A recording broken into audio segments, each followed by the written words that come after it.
Bienvenue dans ce nouvel épisode des Résilientes, le podcast où l'on explore la force intérieure et la résilience à travers les parcours inspirants de celles et ceux qui ont transformé l'adversité en force. Je suis Caroline Lepinteur, naturopathe, coach et votre hôte. Aujourd'hui, je suis particulièrement touchée de recevoir une invitée dont le parcours résonne énormément avec le mien. Alice Ribière, coach, thérapeute et naturopathe, elle a aussi fait face au diagnostic de spondylarthrite ankylosante, une maladie auto-immune qui affecte la colonne vertébrale et qui peut avoir des répercussions profondes sur la qualité de vie. Comme moi, Alice a choisi de ne pas se laisser définir par cette maladie, mais plutôt de la transformer en une occasion de se réinventer et d'aider les autres à traverser leurs propres défis de santé. Et dans cet épisode, Alice partagera son parcours, des premières confrontations avec la douleur et l'incertitude, aux choix déterminants qui l'ont menée vers une approche holistique. Nous discuterons de son cheminement en tant que coach et thérapeute et comment elle a su transformer un diagnostic difficile en une source de force et d'inspiration. Donc, si vous cherchez des moyens de reprendre le contrôle de votre santé, de votre bien-être, cet épisode vous apportera non seulement des clés pratiques, mais aussi, j'en suis sûre, une bonne dose d'espoir. Alice, bienvenue dans Les Résilientes. Merci beaucoup, Caroline, pour cette bonne introduction et merci pour ton invitation. Je suis ravie d'être là. Moi aussi, je suis super heureuse de te recevoir à mon tour. J'étais sur ton podcast il y a un an, il me semble. Te À peu près, ouais. voici. Est-ce que tu veux bien te présenter en quelques mots, s'il te plaît, pour les personnes qui ne te connaissent pas encore? Ouais, c'est toujours un défi de se présenter. Euh, alors, je m'appelle Alice Rebière. En ce moment, je suis digital nomade. Là, je suis à Bali. J'enregistre l'épisode avec un bon décalage horaire avec toi. Je suis en train d'écrire mon premier livre. Je suis coach et thérapeute. Euh, et effectivement, donc j'ai reçu un diagnostic de spondylarthrite il y a maintenant un bon moment.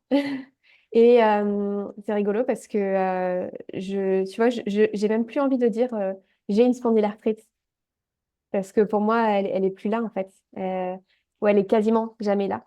Donc, euh, donc voilà, on va en parler en long, en large et en travers, je suppose.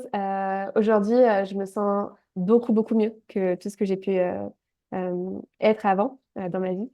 Et, euh, et voilà, et j'ai juste envie d'exprimer toute ma gratitude en fait pour ce chemin qui s'est opéré depuis même avant le diagnostic, depuis l'apparition de la maladie et pour devenir qui je suis aujourd'hui. Voilà. Ça fait combien de temps que tu as reçu le diagnostic de la spondie? Alors, moi, j'ai déclaré mes premiers symptômes quand j'avais 16 ans, donc en 2009, et j'ai reçu le diagnostic 4 ans après, donc quand j'avais 20 ans. Et aujourd'hui, j'en ai Ok. 31. Que tu peux nous raconter un petit peu les premiers signes qui ont été annonciateurs de cette maladie? Comment ça a impacté ta vie au début? Ouais. Alors, au tout début, ça arrive vraiment de manière hyper fulgurante. D'un seul coup, il y a des douleurs qui sont arrivées. J'ai pas compris d'où ça venait. Et à ce moment-là, j'étais au lycée, donc j'étais quand même assez jeune. Et puis régulièrement, c'est revenu. Il y a eu une première crise qui est partie, une deuxième, et en fait, c'est revenu. Et en fait, dès que j'étais stressée, dès qu'il se passait des choses un peu bouleversantes, les douleurs, elles revenaient. Et en fait, elles se sont installées très, très vite. Donc, du coup, j'avais tout le temps des douleurs. Elles se sont vraiment exprimées au début dans le bas du dos, à descendre dans les jambes de manière un peu sciatique. Puis alors du coup, je suis allée voir un médecin, ostéo, etc. Parce que moi, j'ai eu la chance d'avoir grandi dans une famille qui était assez tournée déjà vers les médecines alternatives. Et puis à chaque fois, on me disait non, mais ça n'a pas l'air d'être grand-chose, donc ça va, hein, ça va aller. Et sauf qu'en fait, concrètement, j'ai été dispensée de sport très, très rapidement parce que je pouvais pas, je pouvais plus bouger normalement. Je pouvais plus du tout, euh, je pouvais pas courir. J'avais vraiment des douleurs qui m'empêchaient de me mouvoir correctement. Et en fait, pendant 4 ans, j'ai été face à des médecins. J'ai changé beaucoup de médecins face à des médecins qui me disaient que j'avais rien en fait, que c'était dans ma tête et qu'il fallait que j'arrête de me plaindre parce qu'en fait, toutes les analyses biologiques qu'ils pouvaient faire montraient que tout allait bien. Voilà. Ça a été le début et je pense que, il y a beaucoup de personnes qui sont face à ce genre de situation quand on déclenche comme ça une maladie auto-immune parce que le diagnostic peut être long. Pour moi, ça a été super dur à ce moment-là de voir que j'étais pas du tout écoutée, que j'étais pas entendue dans ma souffrance. Et heureusement, j'ai eu de la chance d'avoir des parents qui étaient très soutenants pour moi, qui, eux, ne remettaient pas en question, qui voyaient du coup la souffrance dans laquelle j'ai été et qui étaient vraiment là pour moi, quoi. Donc ça, j'étais vraiment très, très contente d'avoir cet entourage. Par contre, c'était dur dans le sens où, en fait, quand tu continues à dire je comprends pas ce qui se passe, il y a rien, enfin, il y a un dysfonctionnement, mais de pas voir qu'est-ce que c'est le dysfonctionnement concrètement, c'est super dur à vivre. Euh, et pour moi, le diagnostic, quand je l'ai reçu, c'était vraiment quelque chose de salvateur, de ah, enfin, je suis entendue, je suis reconnue dans ce que j'ai, quoi. Comment as-tu réagi lorsque tu as reçu le diagnostic? Parce que c'était, oui, une libération, mais est-ce qu'il y a eu d'autres émotions plutôt inconfortables? Alors, quand je suis enfin tombée sur une médecin qui m'a dit, OK, j'ai une idée, on va faire des enquêtes un peu différentes et tout de ce que tu as fait jusqu'à présent. Donc, on a passé différents tests, IRM, sanguin, etc. Et puis, elle m'a dit, écoute, là, je t'envoie voir le chef rhumato à l'hôpital de Bordeaux, parce que comme ça, on va être vraiment sûr. Et du coup, pour moi, bah, j'étais en mode, ah bah oui, évidemment, je savais que j'avais quelque chose. Merci, en fait, de le reconnaître. Et derrière, en fait, on m'a expliqué que c'était une maladie qui ne se guérissait pas, que c'était une maladie chronique qui était évolutive et qui allait faire que empirer au fur et à mesure. Qu'on me proposait des anti-inflammatoires et que au fur et à mesure, on allait devoir monter les doses, ben, parce qu'au final, ça va faire que s'aggraver. Et qu'au bout d'un moment, faudrait sans doute faire des injections, donc les biothérapies, etc. Et que probablement dans 10 ans, je serai en fauteuil roulant. C'est souvent ce qui est dit, oui. Ouais, moi, quand on m'a sorti ça, en fait, j'ai accueilli vraiment le diagnostic avec un truc de merci d'écouter. Mais par contre, le pronostic de dans 10 ans, tu seras en fauteuil roulant, en fait, ça m'a fait rire. Et j'y ai même pas cru une seule seconde. Parce que, comme on m'a dit pendant 4 ans, t'as rien, c'est dans ta tête, le fait que quelqu'un me dise à ce moment-là, écoute, moi, je sais ce qui va t'arriver et voilà où est-ce que tu vas être dans 10 ans, en fait, c'est no way. Je crois que tu vois, pendant 4 ans, je me suis tellement écoutée de dire, je sais qu'il y a un truc qui va pas, je sais qu'il y a quelque chose, et je vais trouver quoi, et je vais le transformer, que du coup, c'était une évidence que j'allais pas me laisser étiqueter et dicter ma vie, en fait, par l'extérieur. Mm. Donc, pour moi, ça a été direct, intérieurement. J'ai dit oui, oui. Et intérieurement, j'étais en mode non, non. Et, en fait, j'avais cette conviction de me dire, ben, OK, là, il n'y a pas de solution. On me propose une voie qui ne me va pas. Parce que moi, en plus, j'ai été sensibilisée très jeune aux effets iatrogènes des médicaments. Donc, déjà, prendre des anti-inflammatoires, alors que j'avais jamais pris d'antibiotiques de ma vie, etc., moi, ça ne me parlait pas. Mm. Euh, et je me suis dit, je vais trouver autre chose. Je ne sais pas quoi. Mais tu sais, j'avais cette foi profonde euh, dans le fait que tout va s'arranger et que tout va bien se passer. J'avais aucune idée de quoi, hein. Et en fait, je pense que c'est vraiment cette foi profonde en moi, en mon corps et en le fait qu'il y avait possibilité de changer qui m'a fait tenir, surtout dans les moments qui étaient difficiles, quoi. C'est tellement précieux, cette croyance en soi, cette foi dont tu parles. Mm. Si elle est pas là, on va du coup se plier un petit peu, comme tu disais, au pronostic et on va rien faire pour. On va Mm. pas justement essayer de chercher une autre voie pour, mieux, je dirais, gérer sa maladie, de manière un peu plus autonome. Ouais. Et tu vois, pour le coup, j'ai vraiment senti qu'il y a eu ce shift à ce moment-là de plus être victime des circonstances extérieures, mais vraiment de reprendre la main et de dire, en fait, maintenant, c'est moi qui choisis. Et c'est moi qui vais faire mon chemin. Je sais pas quoi encore, mais je vais faire confiance que ça va arriver. Et vraiment, tu vois, ce truc de je reprends possession de mes moyens en mode c'est moi le leader de ma vie, quoi. Et je pense que ça, c'est super important. Effectivement, comme tu le partages, c'est que rapidement, après le diagnostic, du coup, j'ai écouté un peu les synchronicités qui se présentaient. Dans les 2 jours qui ont suivi, je suis tombée sur un livre sur l'alimentation signalée. Et du coup, en feuilletant dans une brocante, je regarde et puis je vois maladie auto-immune, spondylarthrite, hop, ni une ni deux, je le prends, je l'achète, je le lis en 2 jours. Et du coup, en une semaine, j'avais changé toute mon alimentation. Et puis là, pour le coup, pareil, j'ai eu de la chance. J'étais jeune, enfin, j'étais encore chez mes parents. Et du coup, mes parents m'ont vachement soutenue aussi. Et du coup, ils ont été d'accord pour m'accompagner dans ce changement. Résultat, en un mois, j'étais dans des crises en plus phénoménales de douleurs inflammatoires à fond. faisais que manger des produits laitiers en plus à ce moment-là et tout. Et en un mois, en ayant changé mon alimentation, ça a vraiment diminué drastiquement.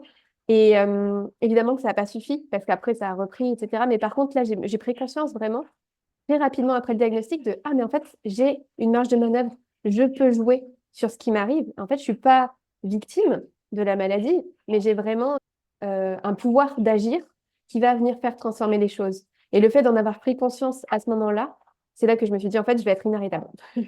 C'est fort quand tu prends conscience que tu as le pouvoir de Mm, prendre soin de toi et évidemment, c'est pas évident, c'est pas facile, tout dépend du contexte, tout dépend de ton environnement aussi, mais tu peux vraiment aller mieux. C'est tout commence par là, en fait. C'est ce mindset de croissance, quand tu prends conscience que, c'est possible de se réinventer, de vraiment de reprendre les rênes de son bien-être.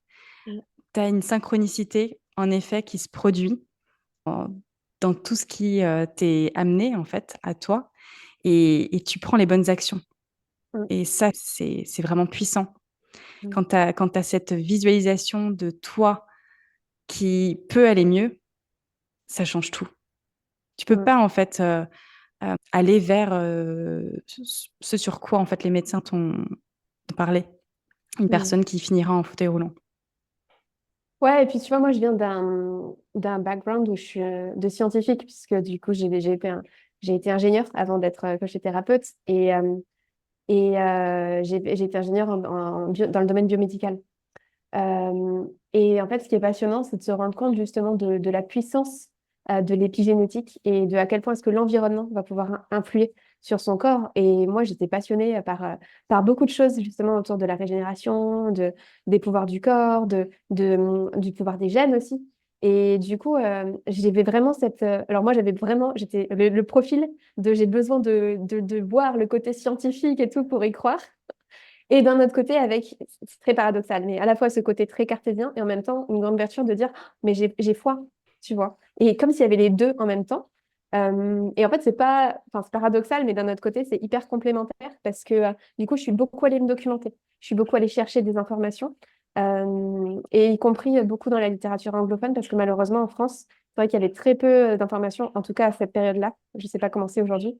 Mais du coup, je suis beaucoup allée me renseigner d'un point de vue vraiment physiologique, de comment ça se passait dans le corps, etc. Et en fait, ça m'a tellement passionnée que, ben, au fur et à mesure, j'en ai fait mon métier et je me suis reconvertie, quoi. Et oui, là maintenant, aujourd'hui, tu es naturopathe. Mm. Tu t'es reconvertie dans la naturopathie grâce à ce défi de santé. Totalement, ouais. En fait, au fur et à mesure, donc première étape pour moi, ça a été vraiment la découverte que l'alimentation avait un pouvoir extrêmement fort sur le corps. Et puis au fur et à mesure, il y avait d'autres portes qui s'ouvraient, d'autres connexions. Ah, mais attends, ah tiens, il y a cette possibilité, il y a cette personne-là qui peut m'aider. Non, non, non. Et donc, du coup, moi, je suis une grande expérimentatrice. Donc, j'ai testé plein de choses. Je suis allée voir plein de thérapeutes. Vraiment pour trouver ce qui me convenait et parce que aussi, je crois qu'il y avait vraiment cette envie de découvrir plein de choses parce que ça me passionnait. Ça me passionnait de voir toutes ces différentes approches et leurs complémentarités. Euh, et en fait, à un moment, je suis tombée sur une naturopathe. Enfin, je ne connaissais pas du tout. Et j'ai adoré les séances avec cette naturopathe qui m'a vraiment expliqué en long, en large, en travers, en profondeur, vraiment comment est-ce que ça se passait dans mon corps, pourquoi est-ce qu'il y avait ça, comment est-ce que je pouvais changer. J'ai suivi ce qu'elle me proposait et ça a été extra, ça a été super puissant. Et j'ai commencé à regarder les écoles, à me dire, ah ouais, mais c'est génial, je vais en apprendre plus, je vais en apprendre plus. Vraiment pour moi, à la base, hein, vraiment pour, en fait, envie d'apprendre vraiment. Et sauf qu'en fait, bon, à ce moment-là, j'étais en thèse, et du coup, je me suis dit, non, tu peux pas, ça sera pour dans 20 ans, tu vois. C'est pas maintenant, ça sera dans 20 ans. Et justement, est-ce qu'il y a des approches, holistiques, enfin globales, intégratives qui t'ont particulièrement aidé? Alors pour moi, la naturopathie a énormément aidé. euh, Par rapport à toute l'hygiène de vie, par rapport à vraiment la connaissance, la compréhension de ce qui est bon pour moi, de ce qui est pas bon pour moi. Et après, pour moi, c'est vraiment la base, tu vois, d'être vraiment partie du corps physique. Le Mmh. truc, c'est que pour moi, pour certaines personnes, si jamais la maladie n'est pas installée depuis trop longtemps ou qu'il n'y a pas trop de soucis comme ça, bah, des fois, ça peut suffire juste d'aller voir le corps physique. Pour moi, ça n'a pas suffi. Il y avait besoin d'aller plus loin. Il y avait besoin d'aller plus profondément par rapport à mon identité. Et pour moi, le coaching, après, par contre, a énormément aidé aussi à transformer beaucoup de choses. parce que tout simplement, j'étais pas heureuse en fait dans ce que je faisais, dans ma vie. Et, et j'ai été, je saurais pas te dire une personne qui m'a aidée parce que il y en a tellement. Et je pense que c'est vraiment la somme de tout ce que de tout ce que j'ai appris au fur et à mesure et ce qui m'a transformée. Et puis des fois, il y a eu des déclics, que ce soit avec un psy, que ce soit avec un coach, que ce soit avec une constellation familiale, etc., etc.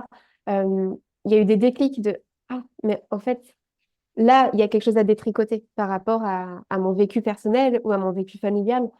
Et du coup, ça m'a permis justement de revenir encore plus dans ma pleine puissance. D'abord, donc effectivement par rapport au corps, mais derrière aussi par rapport à qui j'étais. Et j'étais pas en accord avec ce que je faisais. Pour moi, être ingénieur, avoir une thèse, faire une thèse, etc., c'était pas du tout OK. Profondément, c'était pas en accord avec mes valeurs. Et du coup, ça demandait beaucoup, beaucoup de déconstruction, de déconstruire le moule dans lequel je m'étais mis pour m'autoriser à révéler vraiment mon essence profondément, tu vois. Je m'étais mis dans un...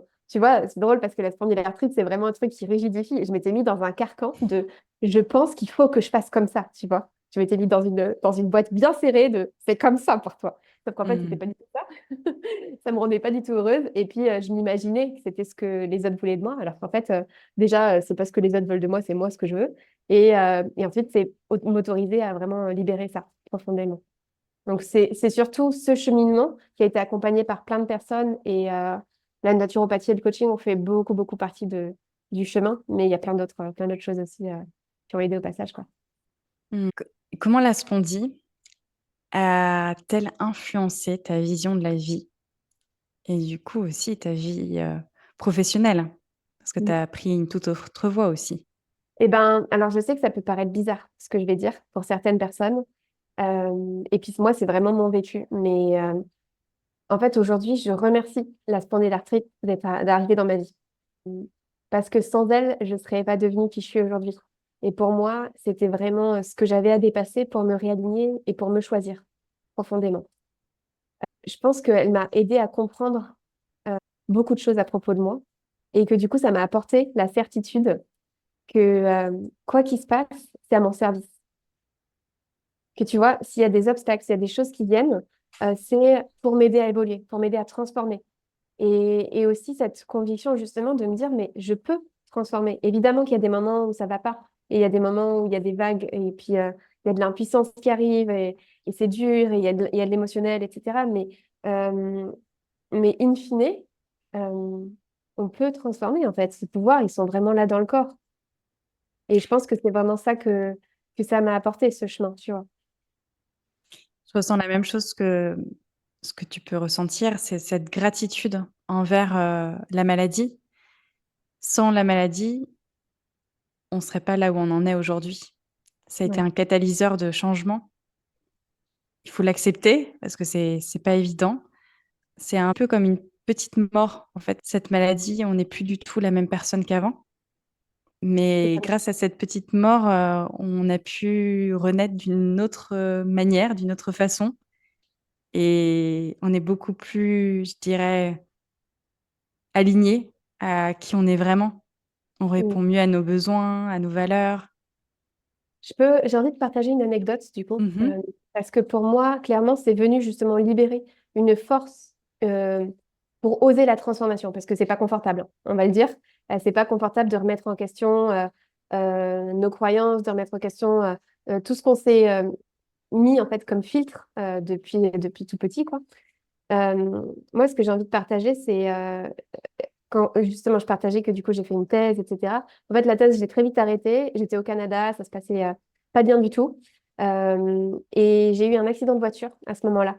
Euh, L'accident de voiture a déclenché la pire crise de spondylarthrite de ma vie. C'était en 2016. Et c'est la première fois, sachant que du coup j'avais des douleurs depuis 2009, c'est la première fois où j'ai dit, OK, je vais prendre des anti-inflammatoires. Je suis revenue en France, j'étais super mal émotionnellement, ça se passait très mal cette thèse, j'étais vraiment vraiment dans une vie qui ne me convenait pas. Et du coup, j'ai vraiment, c'était juste au moment de Noël. Je me souviens que j'étais sur le canapé, je ne pouvais plus bouger, vraiment en me disant, mais je vais jamais retrouver de la mobilité, quoi. Et là, j'ai craqué, j'ai dit, OK, je prends les anti-inflammatoires. Et ce moment, je crois que c'est le moment le plus difficile de toute ma vie. parce que comme tu dis, c'est une mort en fait. C'est une mort à ce que je m'étais imaginé que j'allais vivre. C'est une mort aussi dans mon corps de dire, OK, je lâche tout. Là, j'ai plus aucun contrôle en fait. J'accepte cette impuissance physique de là, je peux rien faire, je peux plus bouger. Les anti-inflammatoires, ils m'ont bousillé le bide. J'ai- c'était horrible. Et c'est grâce à ce passage que je me suis autorisée à me rendre compte que j'étais pas OK avec cette thèse, que je me suis autorisée à arrêter, que je me suis autorisée à ouvrir les yeux et me dire, mais en fait, qu'est-ce qui te ferait vraiment vibrer dans ta vie? C'est quoi? C'est pas de faire une formation en naturopathie maintenant, en fait. Et d'ailleurs, c'est même plus que ça, c'était, ah, mais en fait, depuis toute petite, je rêvais d'être homéopathe. Quand j'avais 5 6 ans, je voyais un homéopathe depuis que j'étais toute petite. Et j'avais dit à mes parents, quand j'avais 5 6 ans, que je voulais être homéopathe plus tard. Mais je l'avais réfréné ce truc parce que je me disais non, c'est pas correct, ça va pas, c'est pas dans, tu vois. Et en fait, à ce moment-là, c'est revenu comme une étincelle de la petite fille à l'intérieur qui dit, mais c'est ça que je voulais. Pourquoi tu m'as pas écouté? Et à ce moment-là, en fait, il y a tout qui s'effondrait parce qu'il y avait le politiquement correct, je viens de terminer mes études, je vais pas recommencer quelque chose, et puis c'est trop tard, nanana, nanana, et tous les filtres du mental qui arrivaient. Et ça m'a pris des mois pour accepter ça, pour accepter de quitter cette thèse, d'arrêter et de dire, OK, je ne serai pas ingénieure en fait. Et je vais aller écouter cette petite fille à l'intérieur qui avait quelque chose à me dire et que j'ai jamais écouté. Et du coup, bon, ça a commencé par la naturopathie. Aujourd'hui, je suis en train de faire une formation en homéo, ma formation de rêve. Mais du coup, ça a été vraiment ce déclic-là. Et ça a été effectivement dans la pire souffrance de ma vie qui a eu le plus beau des cadeaux. Et aujourd'hui, quand il y a des moments où je vais pas bien, quelle que soit la raison, que ce soit physique, que ce soit émotionnel, que ce soit, peu importe, en fait, c'est ce que j'ai vécu à ce moment-là de ma vie qui a été tellement déterminant. Pour moi, c'est vraiment une renaissance qui s'est produite. Je suis morte de la vie que j'avais décidé de faire avant et je me suis offert une nouvelle vie, un nouveau départ que j'ai choisi vraiment et avec lequel j'étais alignée. Merci beaucoup pour ton partage, ça résonne fort. Mm. Et est-ce qu'il y a d'autres leçons là, précieuses que tu as apprises? Eh ben ouais, j'ai envie de te partager un truc très récent. Parce que concrètement, les dernières années, ce qui s'est passé, c'est que c'est comme si la spondylarthrite, elle n'était plus là pour moi aujourd'hui. J'ai vraiment, voilà, j'ai dépassé le seuil des pronostics des 10 ans en fauteuil roulant. Je vais super bien, je parcours le monde.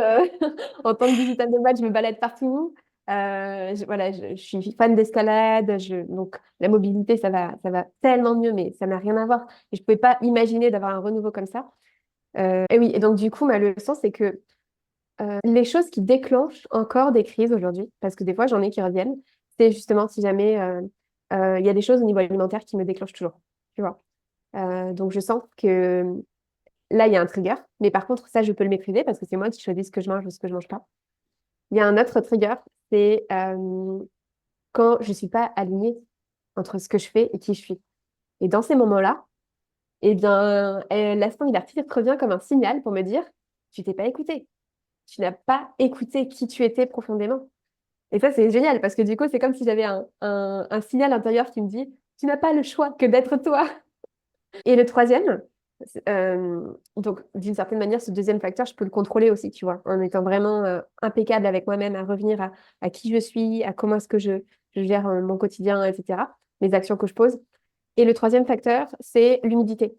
J'ai toujours été sensible à l'humidité. Et ça, je me suis toujours dit, ah ben, en fait, j'ai pas de contrôle.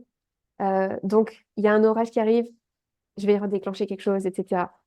Et là, je suis venue à Bali, sachant que Bali, c'est un endroit qui est très humide. Oui. Je le savais et j'avais peur. Je me suis dit, qu'est-ce que ça va donner? Et je me suis dit, OK, fais confiance. Au pire, tu rentres plus tôt s'il y a besoin, nanana, tout ça. Donc là, ça fait plus d'un mois que je suis ici. Euh, la première semaine a été difficile parce que j'ai senti que mes articulations venaient me demander des choses, venaient me dire, ça va pas, ça va pas. Il y a un trigger. Et ce qui est trop beau, c'est que cette île, il y a une foule de thérapeutes, de guérisseurs, de personnes qui sont vraiment tournées vers les soins. Et j'ai eu la chance d'avoir des super contacts avec des personnes d'ici. Et je me suis dit, mais si justement c'était l'occasion d'aller à un niveau de guérison encore plus profonde et de te dire, tu as tellement transformé de choses. Pourquoi est-ce que tu penses encore, pourquoi est-ce que tu as la croyance que ce facteur-là, ça sera toujours un déclencheur? Peut-être que c'est juste une croyance de mon esprit et que je peux la transformer. Donc, du coup, je suis allée travailler sur ça, là, depuis que je suis ici. Et, et ben, pour te dire que depuis 2, 3 semaines, en fait, les douleurs, elles ont disparu, les douleurs du début. Ça a duré une Génial. semaine.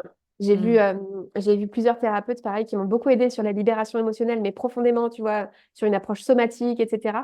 Et là, je sens qu'il y a encore d'autres niveaux de guérison, mais enfin, au-delà du corps, quoi. Il y a d'autres choses qui sont en train de se libérer à d'autres niveaux, sur d'autres thématiques. Mais c'est trop beau, parce qu'en fait, ça m'apprend que même ce que je pensais qui n'était pas contrôlable, en fait, peut-être que je peux venir transformer. Euh, Mm. mm, Ouais, c'est puissant. Merci beaucoup pour cette anecdote. Ouais, et en plus, tu sais, quand on travaille sur soi, parfois on a l'impression qu'on est arrivé à un stade où on n'a plus besoin de travailler sur soi, mais en réalité, c'est jamais fini. C'est mm. jamais fini. Il y a des couches et des couches et des couches. Et d'un autre côté, je pense qu'aussi, il peut y avoir l'écueil du justement, en tout cas, quand tu commences à mettre un pied dans le milieu que tu aimes bien et que, en plus, t'es coach, thérapeute et tout, tu as envie d'aller toujours plus profond. Et en fait, il peut y avoir l'écueil de se dire, ah ben, je suis pas assez. Alors qu'en fait, ce que tu es aujourd'hui, c'est très bien aussi. Mmh. Et, euh, et pour moi, c'est aussi faire la part des choses. Tu vois, je suis pas tout le temps en train d'aller chercher des approches, etc. Il y a des moments où je fais rien du tout, où je prends, où je prends rien, où je fais des écarts, etc. Enfin, et c'est OK. Mais je pense que tu vois, c'est vraiment trouver ce juste milieu. De dire oui, on aura toujours des choses à libérer, mais il y a des moments aussi où juste j'ai pas envie, en fait, d'aller voir. Donc, c'est OK de pas aller voir à ce moment-là. Mais par contre, quand je sens qu'il y a besoin, j'y vais. Mm, Mmh. Ouais, complètement. mm, Là, pour les personnes qui nous écoutent et qui viennent de recevoir un diagnostic de spondylarthrite ankylosante ou d'une autre maladie chronique, mm. quels conseils leur donnerais-tu pour naviguer dans cette nouvelle réalité? OK.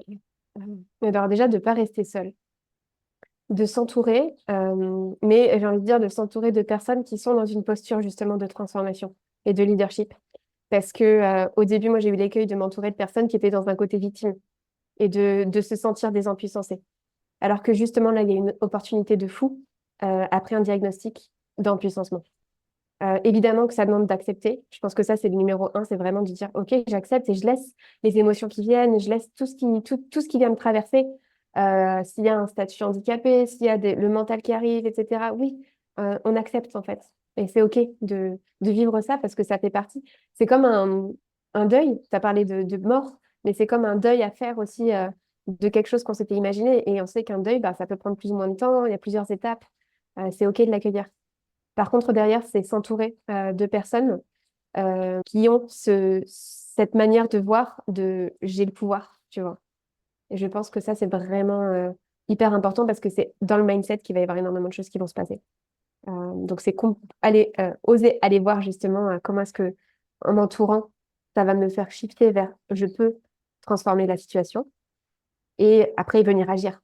Pas juste rester dans le mental, mais venir agir concrètement et poser des actions pour soi. Mm. Oui, complètement, c'est crucial d'être, bien entouré et de choisir les bonnes personnes qui Mm. peuvent un peu, faire transmuter, la condition actuelle et pouvoir, amener, un peu plus sur le chemin du mieux-être. Mm. Ouais, moi, au début, j'ai été dans des groupes Facebook en cherchant un peu ce qu'on a fait, tout ça. Et quand je voyais les partages, mais je sentais que ça me tirait 6 pieds sous terre. Vraiment, c'était hyper lourd. Et du coup, je sentais qu'il y avait du découragement qui arrivait. Et je suis très contente d'avoir vraiment très rapidement quitté ces groupes pour m'en libérer parce que c'était vraiment une énergie qui. En fait, c'est vraiment ça, c'est sentir est-ce que ça vous élève ou est-ce que ça vous tire vers le bas? Si ça vous tire vers le bas, c'est non, quoi. Et c'est vrai pour tout, d'ailleurs, dans la vie. Oui, mais totalement. Ça marche pour tout. Et y a-t-il des ressources où, tu vois, tu parlais de communautés ou même des pratiques, hein, qui t'ont vraiment été particulièrement utiles et que tu recommanderais aux personnes qui écoutent? Ça peut être aussi des livres, ça peut être, des documentaires.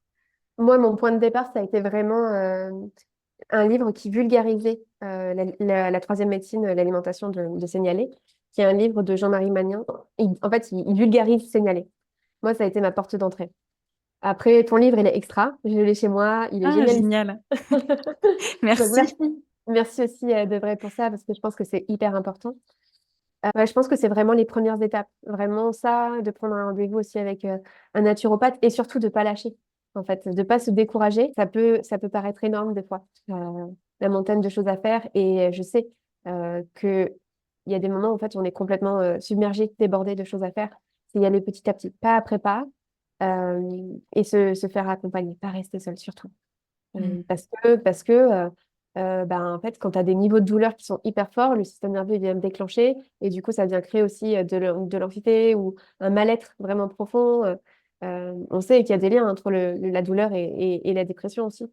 Et du coup, c'est super important d'être accompagné de quelqu'un qui va aider justement à y aller pas à pas et de pas parce que des fois, c'est difficile de mettre en place tout seul des choses à ce moment-là. Oui, et en plus, il y a tellement d'informations aujourd'hui à Mm, disposition, qu'on peut s'y perdre et ne pas mm, avoir assez de recul par rapport à ce qu'il nous faut, personnellement. Donc, ouais, oui, c'est important d'avoir les bons conseils, les bonnes clés individualisées, ça, c'est sûr. Est-ce qu'il y mm, a quelque chose d'autre que tu aimerais partager en particulier avec, les personnes qui nous écoutent? Quelque chose qu'on n'a pas mm. forcément abordé? Ouais, je veux bien. Pendant longtemps, mon objectif de ma vie, c'était guérir de la spondyle. Et tu sais, je voyais ça vraiment comme, oh, mais en fait, je veux ça, quoi. Donc j'ai tout donné pour vraiment. Et puis voilà, avec toutes les ma reconversion, etc. C'était vraiment, je vais mieux, mais je veux aller encore mieux et je veux vraiment guérir et tout. Et en fait, il y a un moment où je m'en rapprochais tellement que du coup, ça m'a fait flipper. Je me suis dit, oh, mais en fait, et si tu y arrives, quoi? C'est fini ta vie? Tu vois? Ça l'avait tellement mis en mode, c'est c'est l'objectif final, quoi. Donc une fois que c'est fait, ciao, bye bye, quoi. Mmh. Et du coup, j'ai pris conscience que j'arrivais pas à voir après. Et à ce moment-là, quand j'ai pris conscience de ça, donc on a beaucoup parlé des premières étapes et tout, mais tu vois, à un moment, quand tu commences à aller mieux, quand tu as mis en place plein de choses et tout, il y a vraiment ce truc d'ouvrir et de dire, OK, what else? Quoi d'autre? Quoi d'autre est possible? Et concrètement, là, de quoi j'ai vraiment profondément envie? Et pour moi, ça a été vraiment de fixer des objectifs ou juste de m'ouvrir à m'autoriser à rêver, m'autoriser à me dire de quoi j'ai vraiment envie. Parce que je pense qu'il y a beaucoup de personnes qui se retiennent et qui s'autorisent pas à aller rêver tant que tu as ça, tant que tu as des douleurs, tant que tu as un quotidien qui est compliqué, etc. Parce que tu vois toutes les non-autorisations autour de toi. Et du coup, je pense que quand tu as commencé à avancer et que tu as commencé à libérer un peu ces obstacles, ces non-autorisations, d'ouvrir justement et de dire maintenant, concrètement, ça serait quoi mes rêves et comment est-ce que je pourrais aller encore plus loin pour moi et pas avoir ça justement comme un objectif ultime. Pendant longtemps, j'ai vécu avec la spondylarthrite qui était là par moment, par crise, mais ça m'a pas empêché d'y aller quoi et de réaliser mes rêves. C'est pas attendre après, c'est commencer à mettre en place des choses dès maintenant, mais pour soi, mais pour vraiment se choisir à chaque étape, quoi. Oui, et c'est très précieux ce que tu dis parce que c'est une privation de liberté, hein, la maladie. Si on voilà, si on la prend en tant que telle et on a l'impression d'être vraiment, limité et c'est vrai, hein, au niveau de ses mouvements. Il y a, cette impression d'être trahi par son corps. Donc ça mobilise énormément, d'attention, d'énergie sur le problème Ouais. et comme tu dis, c'est important de toujours aller vers ces élans de cœur, ces élans de vie, d'y croire et de pouvoir, s avoir en ligne de mire quand même ces projets parce que, ça peut être aussi moteur Mm. et c'est sûr que, c'est important d'avoir toujours, en ligne de mire, ses rêves, comme tu disais, à toujours apprendre à rêver. On est dans une société où on a du mal à rêver Mm. et c'est important, ouais, de s'y accrocher, de vraiment y croire. Mm. Et tu vois, ça me donne envie de partager une dernière anecdote encore, si c'est OK pour toi, Oui. Fanny. Je repense à un moment dans ma formation de naturopathie où, quand j'étais en cours de naturo, j'avais pas de douleur, ça allait bien, tu vois, mon corps il allait bien et tout. Et puis, il y a des moments parallèlement, puisque j'étais en formation le week-end et puis en semaine, je travaillais et tout, mais il y a des moments où je me revois à aller à certaines soirées avec des amis, avec un cercle d'amis où j'étais pas moi-même. Je prenais une fausse identité parce que j'assumais pas pleinement qui j'étais. Et à chaque fois que j'étais en soirée avec ces personnes-là, j'avais des douleurs. Et je comprenais pas parce que je me disais, mince, mais mon corps, il m'autorise pas de vivre ces soirées. Euh, il m'obligeait à partir plus tôt. Euh, Pourquoi? Et en fait, c'est juste parce que j'étais pas moi. Et que finalement, ça a été très, très, très compliqué. Mais accepter ça et accepter de dire, bah, en fait, c'est pas des amis de cœur, en fait, c'est des amis où je m'oblige. Ça a été un gros chemin, mais c'est vraiment aussi écouter ces signaux. et écouter à quel moment est-ce que ça va mieux, à quel moment ça va pas, et le corps, il sait. Et reconnaître ce qui nous fait du bien et ce qui nous fait du mal, en Mm. gros. Mmh. Vraiment s'écouter. Ça, c'est primordial. Beh, merci beaucoup, Alice, pour ton précieux partage. C'était super. Comment Exactement. on peut te contacter? Alors, l'endroit où je suis la plus active, c'est sur Insta en ce moment. Alice.Rebière. Merci du fond du cœur d'avoir échangé avec moi aujourd'hui. C'était vraiment un plaisir de retracer ton parcours et de voir où tu en es aujourd'hui. C'est vraiment inspirant. Merci à toi pour ton invitation et courage, accrochez-vous parce qu'il y a de l'espoir au bout du chemin. Merci Alice, je t'embrasse. Ciao!